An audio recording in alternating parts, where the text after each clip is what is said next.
You are standing in a room full of people you know, and yet you feel completely invisible. Not because no one sees you, but because no one sees what is actually happening inside you. You have learned to smile at the right time, laugh at the right joke, say the right thing. But underneath that practiced surface, there is a whole world of thought and feeling that almost no one ever witnesses. You are not being dramatic. You are not broken. You are a specific kind of person. One who has learned early that showing the full truth of what you feel is not safe, not welcome, or simply not understood. And so you carry it all quietly, watching other people move through life as if it is simple, while for you, every moment is layered with meaning, memory, and unspoken weight. But here is what no one tells you. That invisible world inside you is not empty. It is full of something most people never see coming. There is a name for this pattern, but it is not a diagnosis. It is a description of how some people learn to survive emotionally. Psychologists sometimes call it emotional hypervigilance, a state where your mind is constantly scanning the room, the conversation, the tone of someone's voice, not for danger in the obvious sense, but for the subtle shifts that tell you whether you are safe to be yourself. And here is the question that most people never stop to ask. What happens to a person who has spent a lifetime hiding the truth of what they feel? Stay with me, because the answer might explain more than you expect. So let's go back to that room full of people. You are standing there, performing the role of someone who is fine. But inside, you are not fine. You are processing. You are processing. Every voice, every pause, every sideways glance. You notice when someone's tone changes just slightly. You notice when a laugh feels a little too loud. You notice when someone looks at you a second too long. And you ask yourself, what does that mean? Did I do something? Are they upset with me? Most people in that room are not doing this. They are just existing. They say what they think, feel what they feel, and move on. They do not carry a mental map of everyone's emotional state. They do not replay conversations hours later, wondering what they should have said differently. They do not carry the weight of 1,000 unspoken observations. But you do, and that changes everything. And here is the hidden psychology behind it. This did not start in adulthood.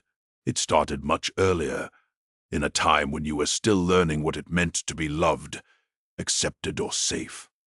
Safe.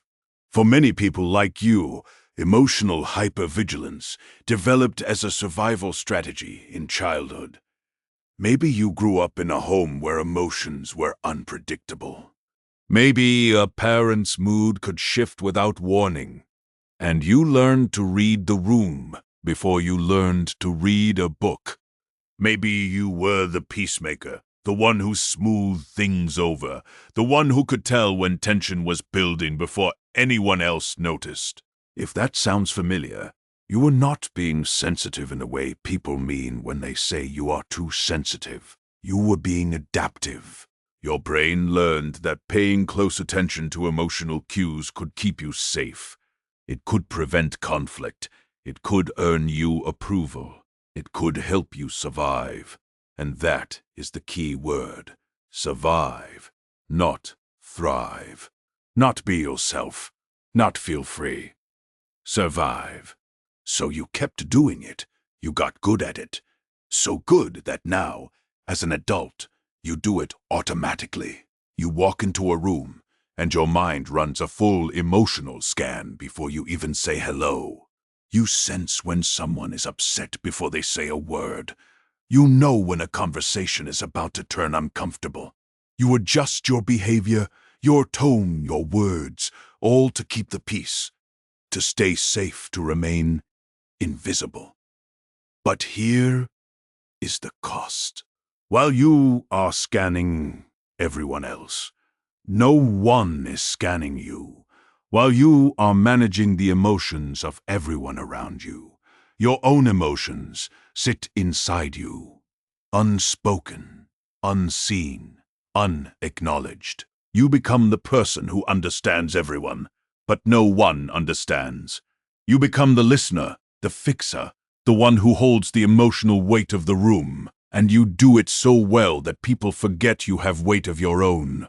Psychologists sometimes call this emotional labor. It is the unpaid, invisible work of managing other people's feelings. And for people like you, it becomes a full-time job. You do it at work, with friends, in relationships, with your family, and eventually you do it so much that you start to wonder, who am I when I am not managing someone else? What do I actually feel?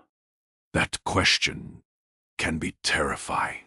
Because if you stop managing, if you stop scanning, if you stop performing, you might have to face the truth of what has been sitting inside you all along. The loneliness, the exhaustion, the quiet anger at being the one who always has to understand, while no one understands you.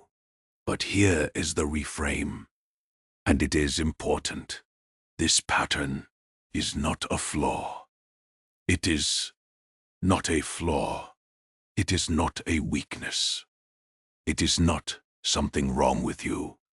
It is a deeply intelligent adaptation your mind made when you were younger, in a situation where it was necessary. You learned to read people because you had to.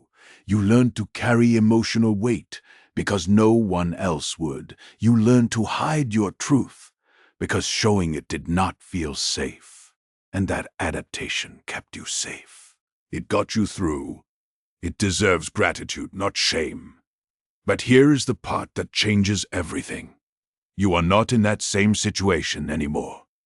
The people around you now are not the same people you learned to survive around. The room you are standing in now is not the same room from your childhood.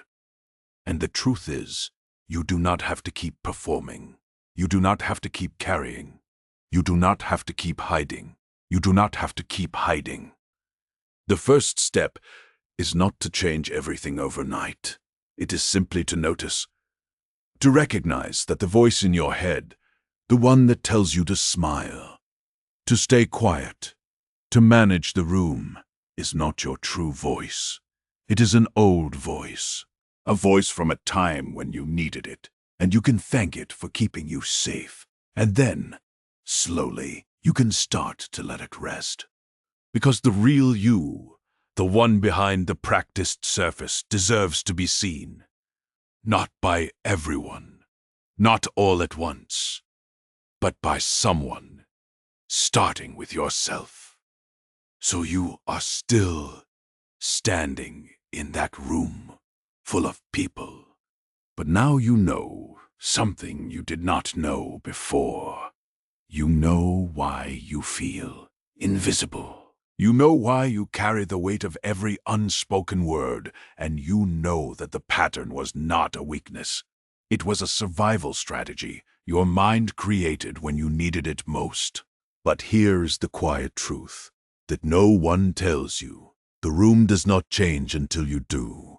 The people around you will keep moving through life the way they always have. They will keep not noticing what you carry.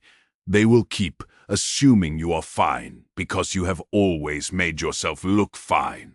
That is not their fault. You taught them to see the surface. You taught them that you do not need help. You taught them that you are the strong one, the steady one, the one who holds everything together. And that is the part that hurts the most. Because the more you hide, the more invisible you become. Not because no one cares, but because no one knows there is anything to care about. So what do you do with this knowledge? You do not have to announce yourself. You do not have to confront anyone. You do not have to suddenly become loud or demanding or dramatic. That is not who you are. That is not who you learned to survive. And forcing yourself to become something you are not will only exhaust you further. Instead, you do something smaller and much harder. You start letting one person in. Just one. Someone you trust. Someone who has earned the right to see behind the practiced surface. And you tell them one small truth. Not the whole story. Not the entire weight of a lifetime of hiding. Just one sentence. Something like, I have been carrying a lot lately. More than I let on. And you watch what happens. Most of the time, the person will not reject you. They will not punish you. They will not use it against you. They might even say, I had no idea. Thank you for telling me. And in that moment, you will realize something profound. The hiding was not protecting you from rejection. It was protecting you from being known. And being known, truly known by even one person, is not as dangerous as you once believed. This is not a cure. This is not a quick fix. This is a slow, quiet reclamation of the self you buried a long time ago. And it starts not with a dramatic change, but with a single, honest sentence spoken to a single, safe person. You do not have to carry everything alone anymore. You never did. You just forgot that there was another way. If this helped you understand yourself a little better, you are welcome to stay with us for more quiet psychology.